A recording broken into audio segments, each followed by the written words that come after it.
Hi everybody, this is Diana in LA and Cary in the UK, and we're here to talk about this week's stars. Welcome to our weekly reading where we explore all things astrological. From our two different points of view in two different locations in the world, we bring to you a unique astrological perspective on what is happening right now across the globe. So here we go. Man, oh man, we just came through the craziest week of Sun conjunct Uranus all week long, and lots of energy has been expressed. And I think, of our President Joe Biden talking about his proposals for what he's looking for, of FDR proportions, of Sun conjunct Uranus, of big change of the infrastructure of the United States of America. Yay, we need that, and that'll be a good thing, but it's expensive and shocking because it's change for the world. So here we go into this next week with still Sun conjunct Uranus, and we having some softening aspects to that Uranus conjunction. So this week should be a little smoother than last, even though that energy is still continuing. The big news is, of course, that Mercury is changing signs on Thursday from Taurus to Gemini. It is happy in Gemini. Our communications will get better and better. We'll be able to speak our mind in a more eloquent way, less combative, more intelligent, more for the greater good. It should be an interesting week. And today's a very special day because today is Cary's birthday.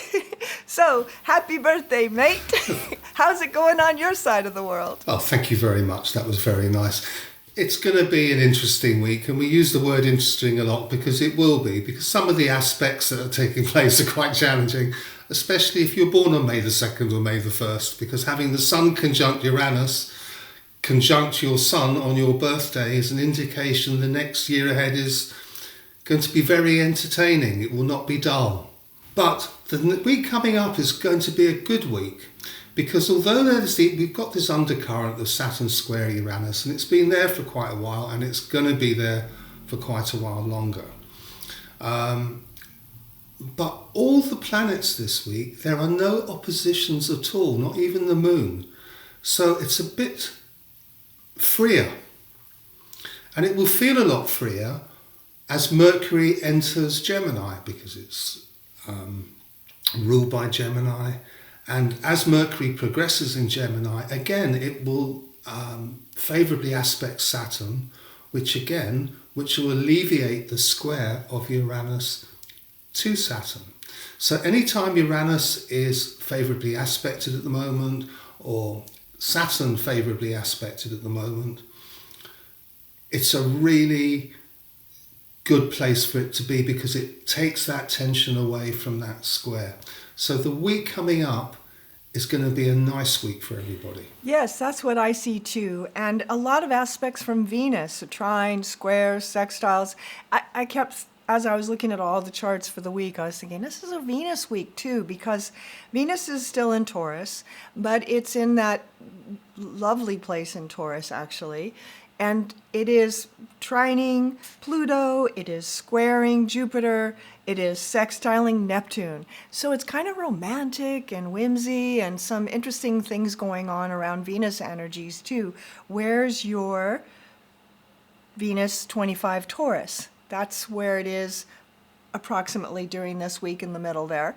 And you can look and see where Venus in 25 Taurus might be falling in your chart to see how it might be influencing where's the love in your chart by which house Venus is falling into. And if you're born on the 18th of May, Venus will be conjunct your Sun, and all those aspects that Diana was talking about will be favourably aspecting your Sun. So when we talk about Venus sextiling Neptune, Venus will be conjunct your Sun and Neptune sextiling your Sun. So it's got a really nice feel to it. So if you've got your Sun there, and not only if you're born on around about the 18th of May, it's going to be 18th of September, 18th of January. That's going to be the trine of Venus to your Sun. So for those people who've got those planets at that degree, it's going to be a really nice week. The other thing is, bear in mind that the stellium of Taurus is beginning to dissipate. So this is the last week while Venus is in the sign of Taurus.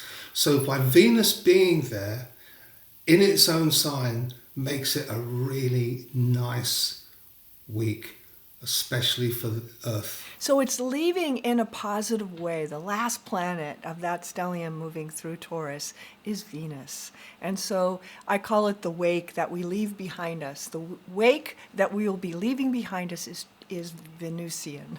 It's beautiful. It's loving. It's better than it was. So something about that ought to be happening in the life.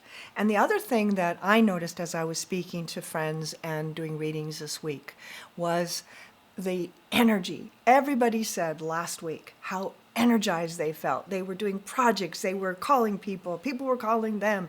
Things were really crackling with energy and life force. And I think that energy is going to continue all through this week as well. There's other transits happening at the moment which are really important. So I thought I'd just highlight what they are. So the first one is Mars transiting your Sun. So if you're born on the 27th of June or October or February, you're going to feel that transit of Mars. You're going to feel energized because Mars conjunct your Sun in Cancer will give you that boost. Trining your Sun will also give you that boost. It's almost the same as a conjunct. So, and again, it depends where other planets are involved.